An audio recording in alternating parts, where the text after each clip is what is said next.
शांति शांति शांति।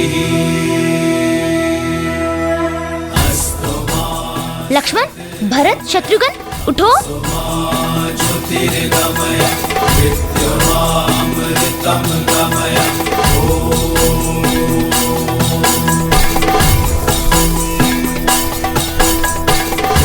शांति अंतरिक्षः शांति पृथ्वी शांति आपः शांति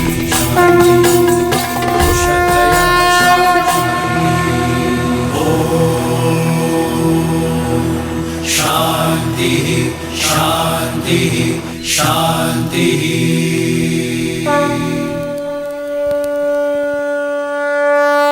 वक्रतुंड महाकाय सूर्यकोटि समप्रभा निर्विघ्नं कुरु मे देव सर्वकार्येषु सर्वदा।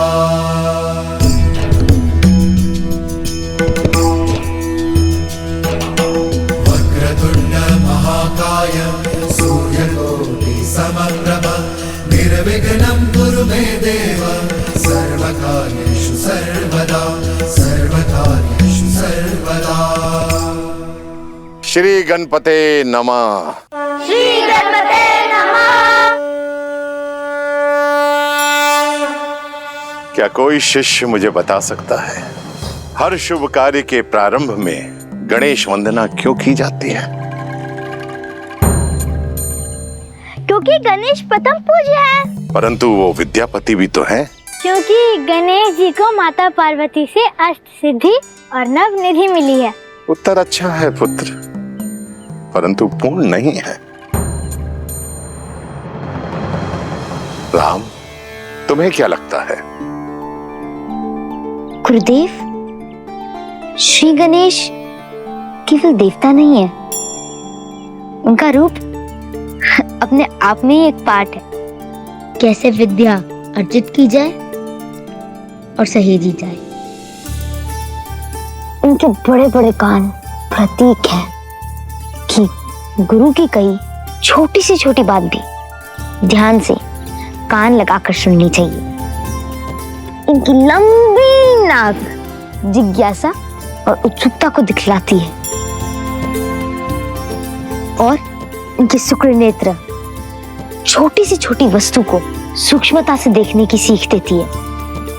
जब हम किसी वस्तु को ध्यान से देखते हैं तो हमारी आंखें भी सिकुड़ जाती है ना?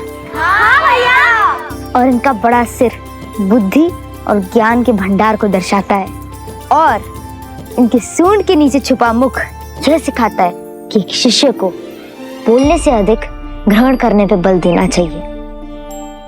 जिसके अंग अंग में विद्या पाने की सीख हो वो विद्यापति तो होंगे ही ना। अद्भुत अद्भुत राम, इतना सुंदर वर्णन गणेश जी का कोई कर ही नहीं सकता। शिष्यों, आप लोग अपना अपना स्थान ग्रहण कीजिए। अब आप सभी मेरे साथ साथ ऋग्वेद का ये श्लोक दोहराओ। ओम अग्निमीले प्रोहितम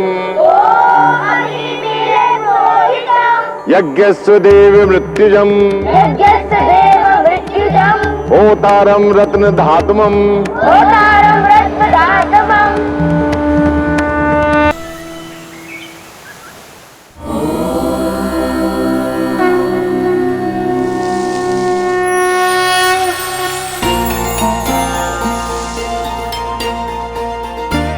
क्या कर रही हो माता?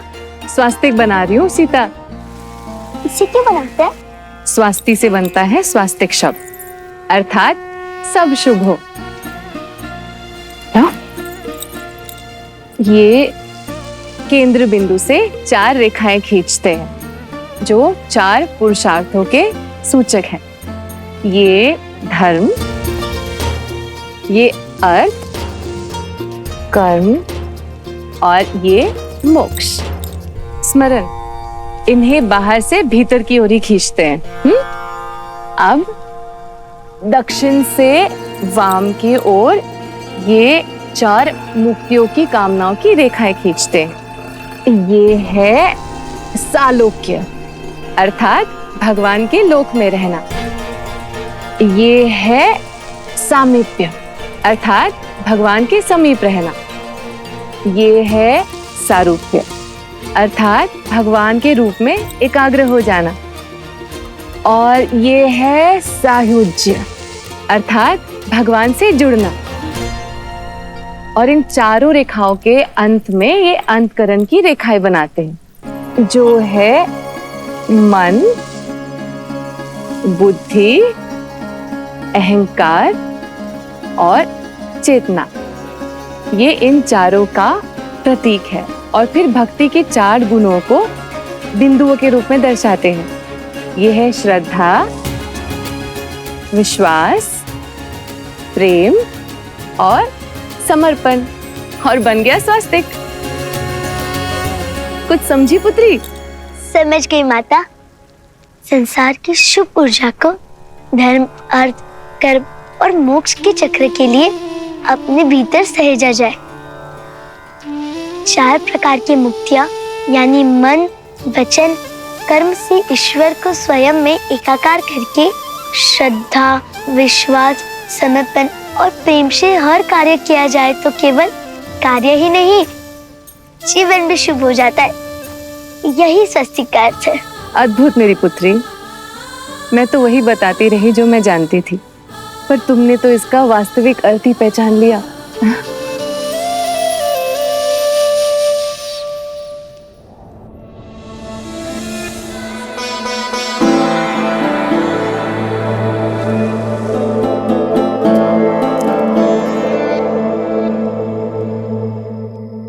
सोए नहीं महाराज?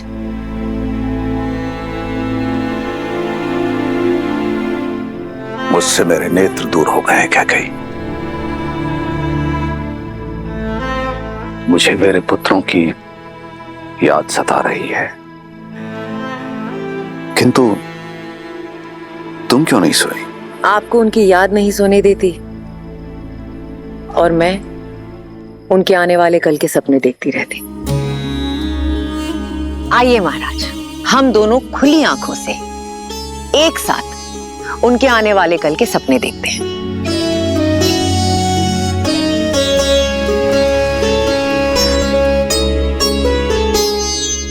मुझे तो हर पल राम की चिंता है। समझ नहीं पा रहा हूं कि एक पिता होकर मैं अपने पुत्रों के लिए इतना चिंतित हूं, किंतु एक मां होकर तुम। जो आपके लिए चिंता है वही मेरे लिए मेरा संतोष है, मेरी सहजता है कि मेरा राम वहां है अपने भाइयों के साथ। इससे अधिक एक माता को क्या चाहिए? आप चिंता मत कीजिए।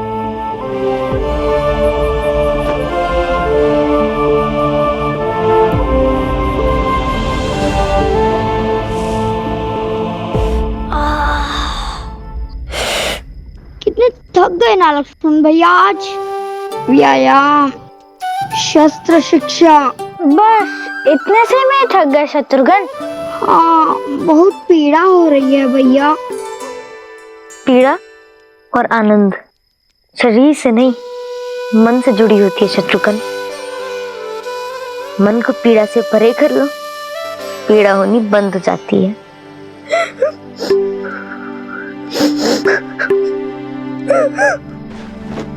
क्या हुआ भरत भैया, आप रो क्यों रहे हैं? घर का स्मरण हो रहा होगा। क्या भरत भैया, आप हमसे बड़े हैं और बड़े रोते थोड़ी हैं, है ना?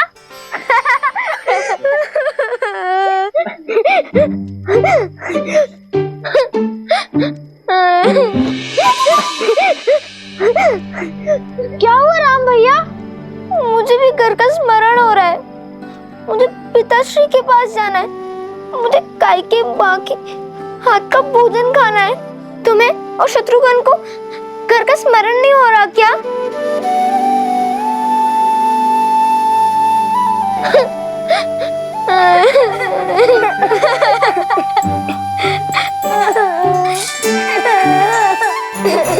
हो जाओ शत्रुघ्न, रो मत। आप ही ने तो हम सबको रुलाया है घर की याद दिला के। आप स्वयं चुप होकर ऐसे बोल रहे हैं।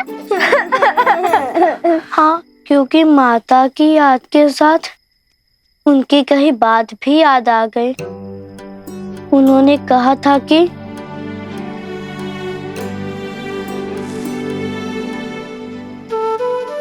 उनकी अनुपस्थिति में राम भैया हमारे माता और पिता होंगे।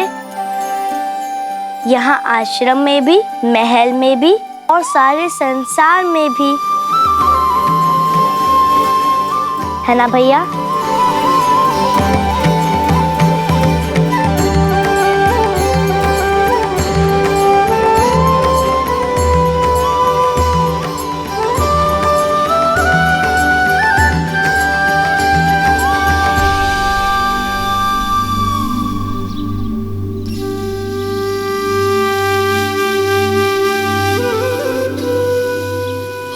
कितनी ठंड है भैया।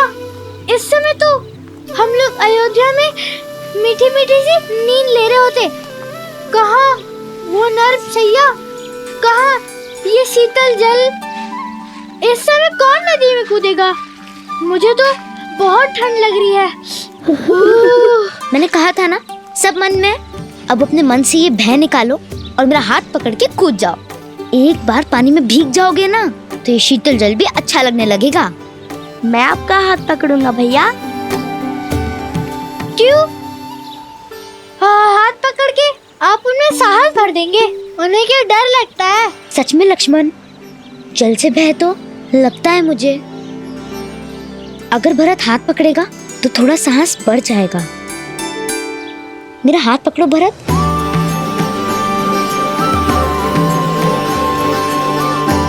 और मैं भरत भैया का। भैया, ढोंग कर रहे हो ना? कल भी आप रोने का अभिनय कर रहे थे ताकि भरत भैया को बुरा ना लगे। यदि मैं अभिनय कर रहा था तो तुम क्यों रोए? मुझे बुरा ना लगे इसीलिए? रोना बुरी बात नहीं होती है लक्ष्मण, मनुष्य रोते ही तो हैं। मैं आपसे बात नहीं करूंगा। स्नान तो करोगे ना?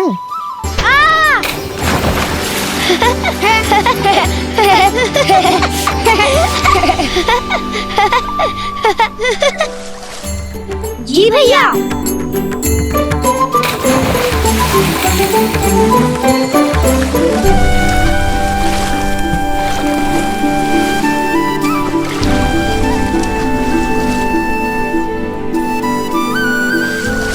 लक्ष्मण, मुझे आपसे बात नहीं करनी।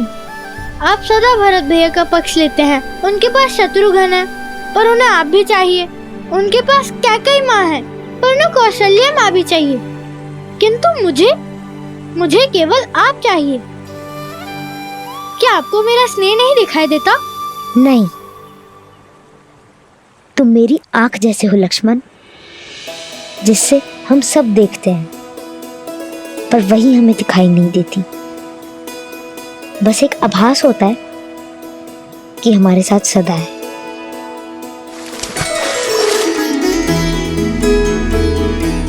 मेरे बुद्धू भाई, मैं भरत का साथ इसलिए देता हूँ क्योंकि उसको मेरी आवश्यकता है, पर तुम मेरी आवश्यकता हो। एक तुम ही तो हो जो मेरे बिना समझाए मेरी हर बात, हर भाव समझ लेते हो।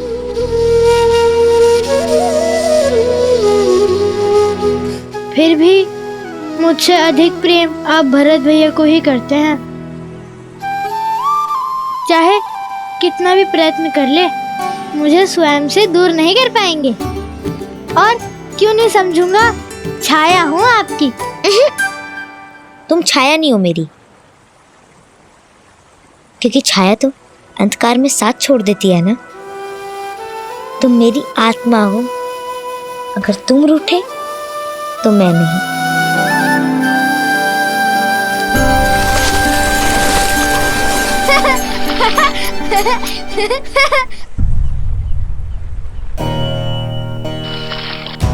राम भैया, राम भैया, राम भैया, राम भैया, राम भैया,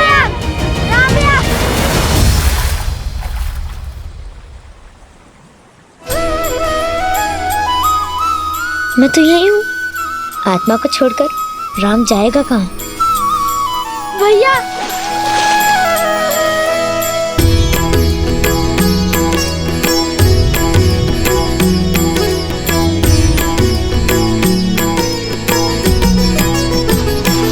हो नर नारायण सरी से सुभ्राता, जगपालक विशेषी जन त्राता।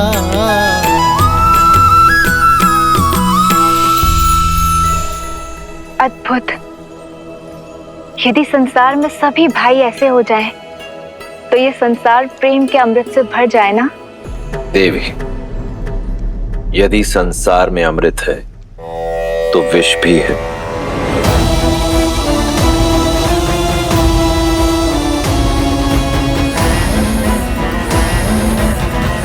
प्रकाश है तो अंधकार भी।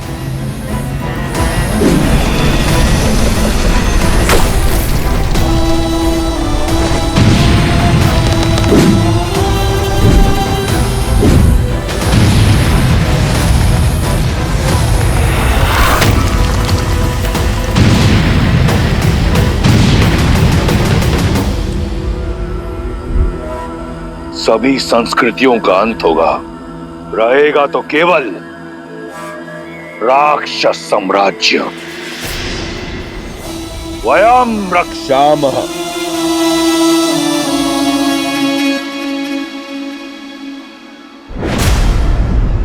कुंभकर्ण,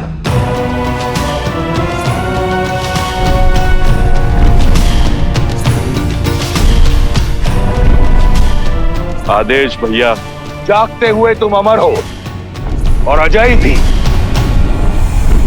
तो जाओ, अपने अजेता से बनाओ अपने भाई को विजेता। जो आदेश भैया।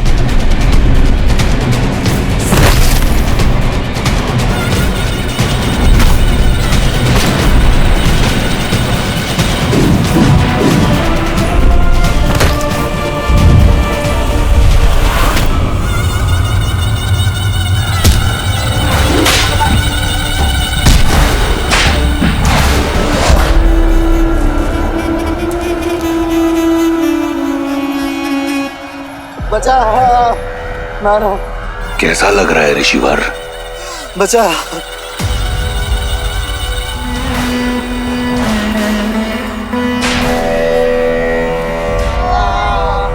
इतना तड़पाओ इन ऋषियों को कि देवताओं को भूलकर राक्षसों को पूछने लगे। इन मेरे अपराध संतों का दोष क्या है भैया? ये तो केवल तपस्या कर रहे थे। मूर्ख हो तुम विभीषण। ये तपस्या इसलिए कर रहे हैं कि राक्षसों का नाश हो सके। सहस्त्रों वर्ष तप की अग्नि में जलने के बाद हमें वरदान मिला है और हमारे रहते किसी और को ये वरदान नहीं मिल सकता। लो, मारो। भैया भैया इन्हें छोड़ दीजिए, ये महापाप है भैया। इन्हें छोड़ दीजिए भैया, इन्हें जाने दीजिए। आज तक पाप की परिभाषा देवताओं ने दी है, आज से पुण्य की परिभाषा राक्षस लिखेंगे।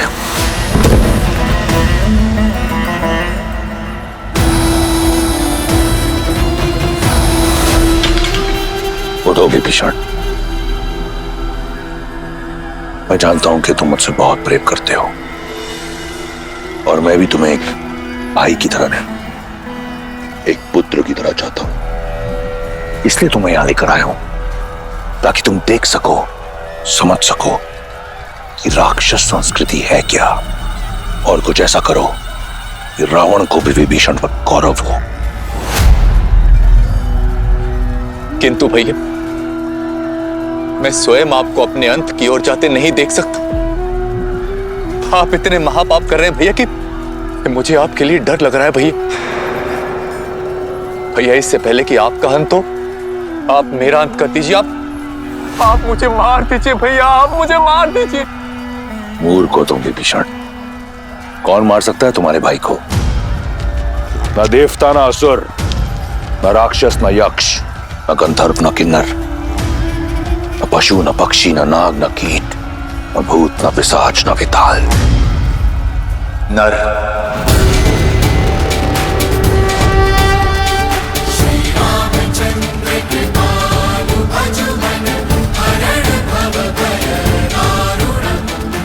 आप नर को क्यों भूल जाते हैं भैया? मानव आपके वरदान में सम्मिलित नहीं है। विभीषण, मानव जैसा तुच्छ प्राणी तुम्हारे भाई का कुछ नहीं बिगाड़ सकता। लगता है ये कायरता तुम्हें हमारे पिता से विरासत में मिली है। भैया, मेरे लिए तो आप ही मेरे पिता हैं भैया। मुझे आपके लिए डर लग रहा है भैया, मुझे आपके लिए डर लग रहा है।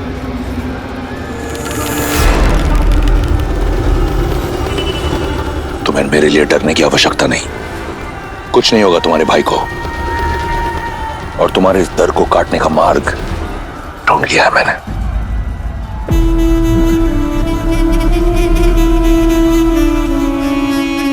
बस महादेव, मुझे श्री राम के पास ले चलिए।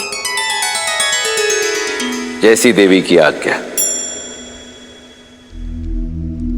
नर रूप में नारायण गुरु वशिष्ठ के आश्रम में भविष्य में आने वाली चुनौतियों का सामना करने के लिए प्रशिक्षित हो रहे थे।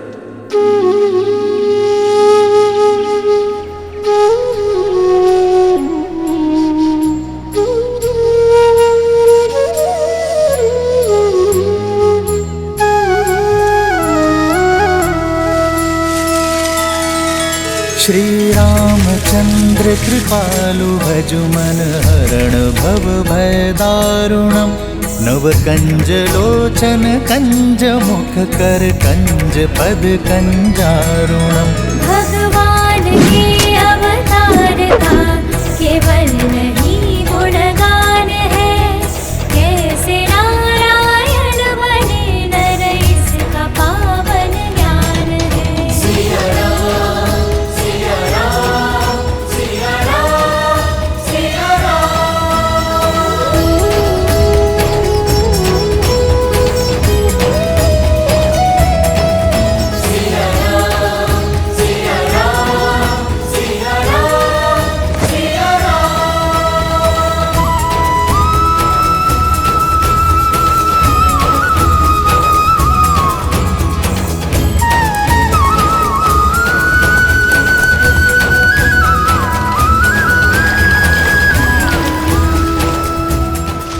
इतने सुंदर पुष्प है, तोड़ लेता हूँ। नहीं वरुण, बिना बात के किसी चीज को तोड़ना नहीं चाहिए, ठीक है? जी भैया। आदर्श और मर्यादा की है ये कथा महापावनम। काट मद श्री से मिला दे श्रीमद् रामायणम, श्रीमद् रामायणम, श्रीमद् रामायणम।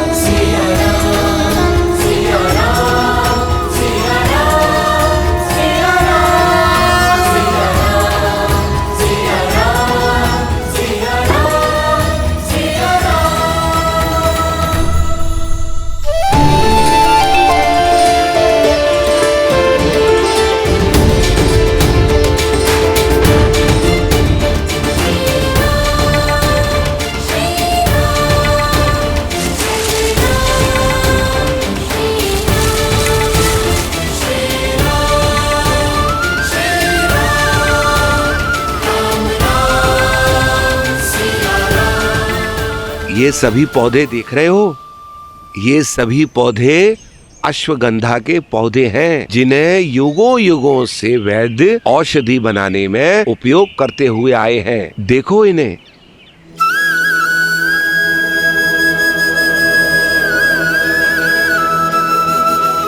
आइए, मैं आपको और औषधि के पौधे दिखाता हूँ। आइए।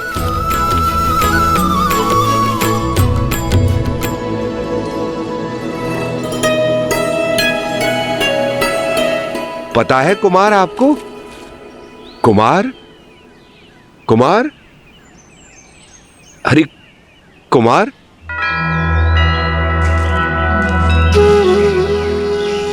उनमें भी जीवन है आचार्य। यह अपनी मार्ग चली जाए, फिर हम चलते हैं।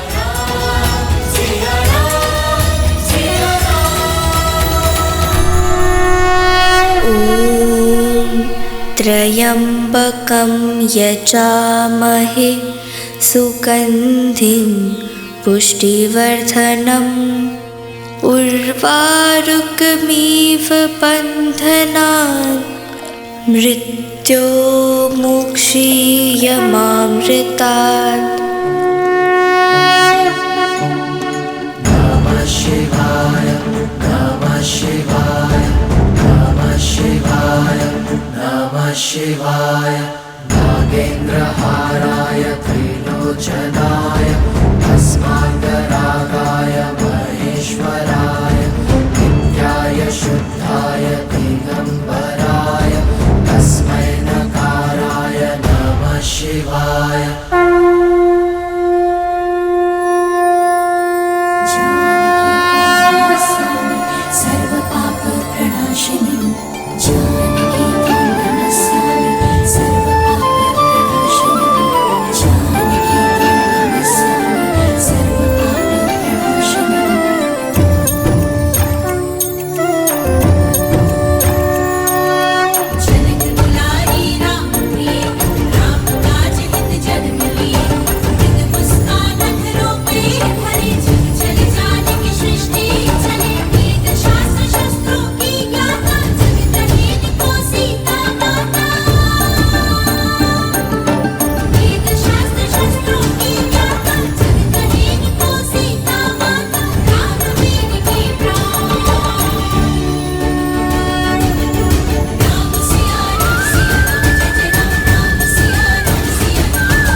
राजन, देवी गार्गी पधारी है।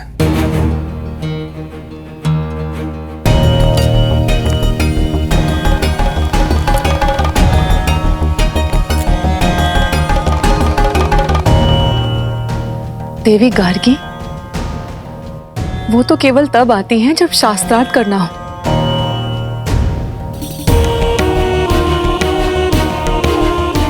और इस समय मिथिला में ऐसा कोई विद्वान नहीं जो उनके समक्ष खड़ा होने का साहस कर सके। यदि चुनौती ना मिली तो ज्ञान का केंद्र होने का मिथिला की प्रतिष्ठा माटी में मिल जाएगी। आर्य,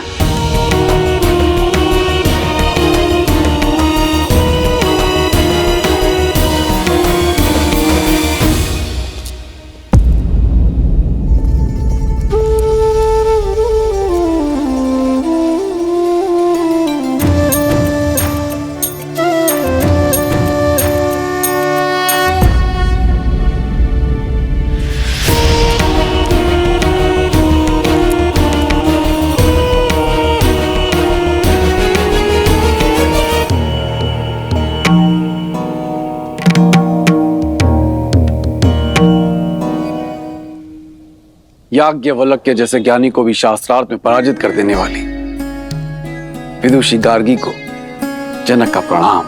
मैं यहाँ प्रणाम पाने नहीं आई हूँ राजऋषि जनक, मैं शास्त्रार्थ करने आई हूँ।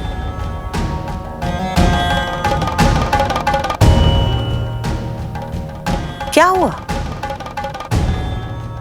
क्या यहाँ ऐसा कोई नहीं है जो मेरी चुनौती स्वीकार कर सके? मिथिला में कोई ज्ञानी नहीं बचा जो मुझे चुनौती दे सके। क्या ये शिव धनुष ही यहाँ के आकर्षण का केंद्र बनकर रह गया है राजन? पिताश्री की आज्ञा हो तो मैं माता गार्गी से चर्चा करना चाहूंगी।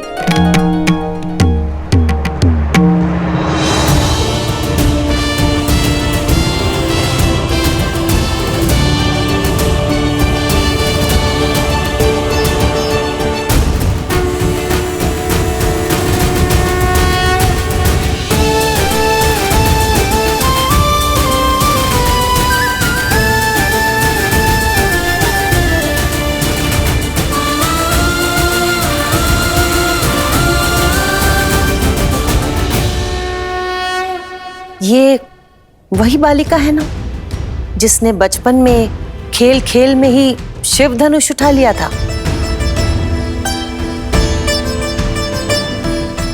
शक्तिशाली हो और जनक की पुत्री हो तो ज्ञानी तो होगी। तो शिव धनुष उठाने वाली सीता, क्या तुम मेरी चुनौती का बीड़ा उठा पाओगी? मुझे एक प्रसन्नता होगी कि पहली बार कोई स्त्री ज्ञाता मेरे साथ शास्त्रार्थ करेगी, क्योंकि अब तक तो केवल पुरुष ही पराजय का स्वाद चखते आ रहे हैं।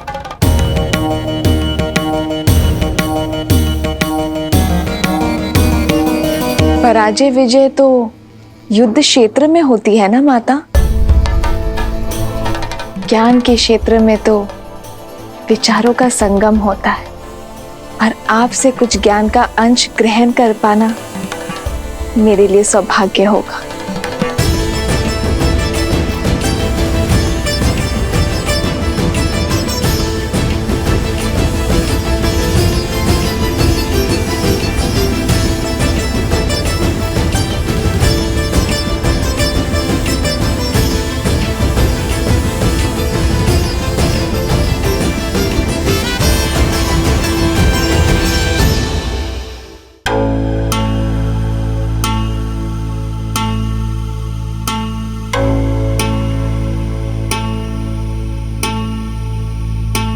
ये पुष्पहार पहन लो सीता। एक ज्ञानी का ये लक्षण होता है कि वो शांत होता है, धीरज धरता है। इस शास्त्रार्थ में जो भी हारने लगेगा उसका धीरज छूटने लगेगा और वो क्रोधित हो जाएगा। क्रोध में शरीर का तापमान बढ़ जाता है और बढ़े हुए तापमान से फूल मुरझाने लग जाते हैं। जिसके भी गले में स्थित ये कमल हार मुरझाने लगेगा वो पराजित माना जाएगा।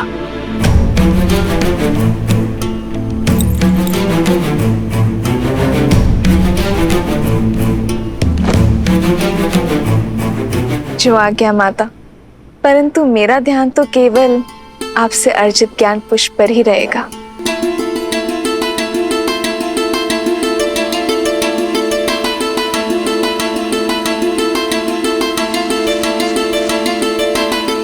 तो प्रारंभ करें सीता? अवश्य। सबसे पहले मुझे ये बताओ कि तीनों लोकों में सबसे ज्यादा शक्तिशाली अस्त्र कौन सा है? महादेव का पशुपतास्त्र, ब्रह्मा का ब्रह्मास्त्र या फिर नारायण का नारायण अस्त्र?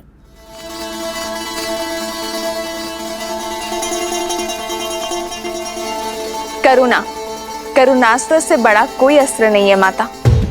करुणा का अस्त्र, ये कौन सा अस्त्र होता है सीता? हम अस्त्र क्यों बनाते हैं माता? सब पर विजय पाने के लिए ना। पर जिसके पास करुणा हो, सबकी पीड़ा समझने का भाव हो, वो इस संसार में सबको अपना बना सकता है। और जिसके सब अपने हो, उसे किसी भी अस्त्र की क्या आवश्यकता है माता?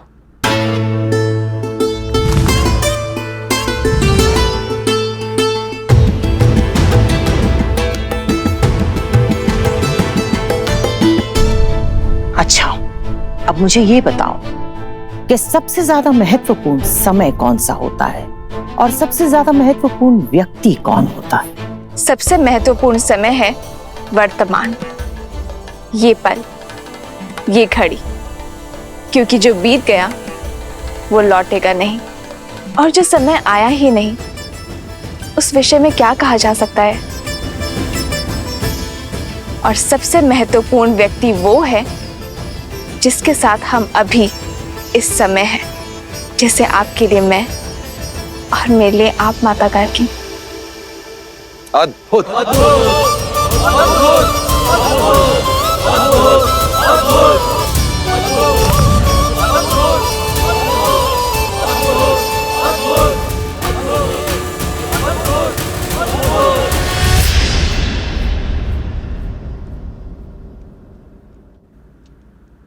प्रकाश से भी ज्यादा अधिक वेग किसका है?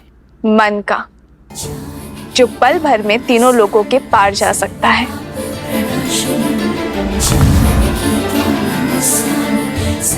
सबसे ज्यादा पवित्र क्या है? अग्नि, जिसका भोग लगाती है उसे पवित्र कर देती है। सबसे ज्यादा शुभ क्या है?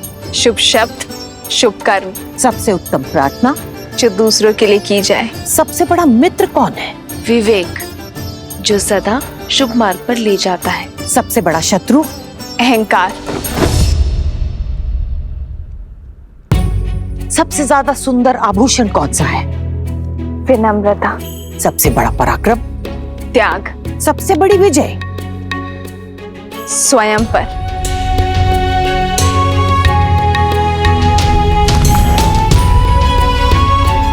अब एक आखिरी प्रश्न, त्रिदेवों में सबसे बड़ा कौन है?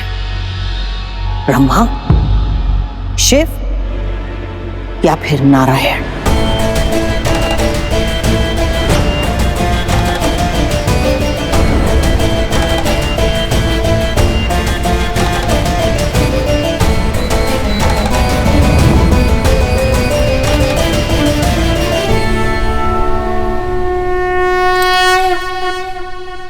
नर।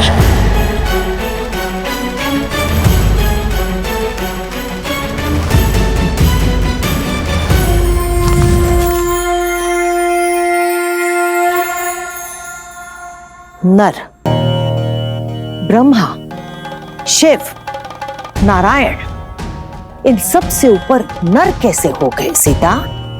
जिस नर में करुणा हो वो नर ब्रह्म समान है, क्योंकि करुणा से ही तो हर शुभ वस्तु उत्पन्न होती है ना माता।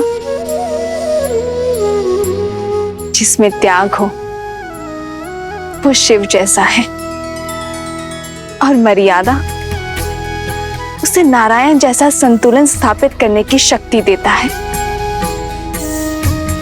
तो जिस नर में ये तीनों गुण हो वो नर त्रिदेव जैसा महान बन सकता है देवी।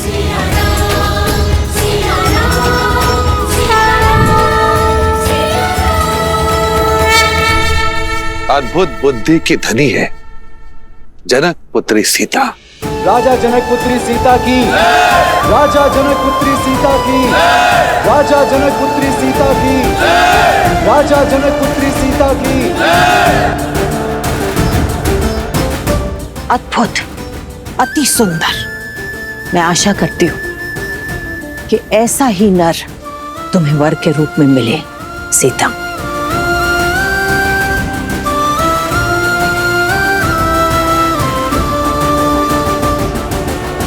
मैं यहाँ शास्त्रार्थ करने के लिए तो आती रही हूँ राजा जनक, पर इस बार शास्त्रों का और जीवन का जो ये नया रूप मुझे सीता ने समझाया है, मैं इससे बहुत प्रभावित हुई हूं।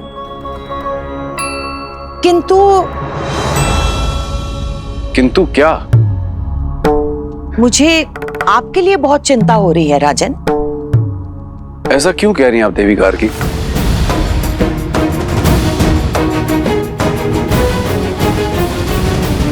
मुझे आपके लिए बहुत चिंता हो रही है राजन। ऐसा क्यों कह रही हैं आप देवी गार्गी? आप अपनी इस विलक्षण और ज्ञानवती पुत्री की तरह ही योग्य वर ढूंढ पाएंगे?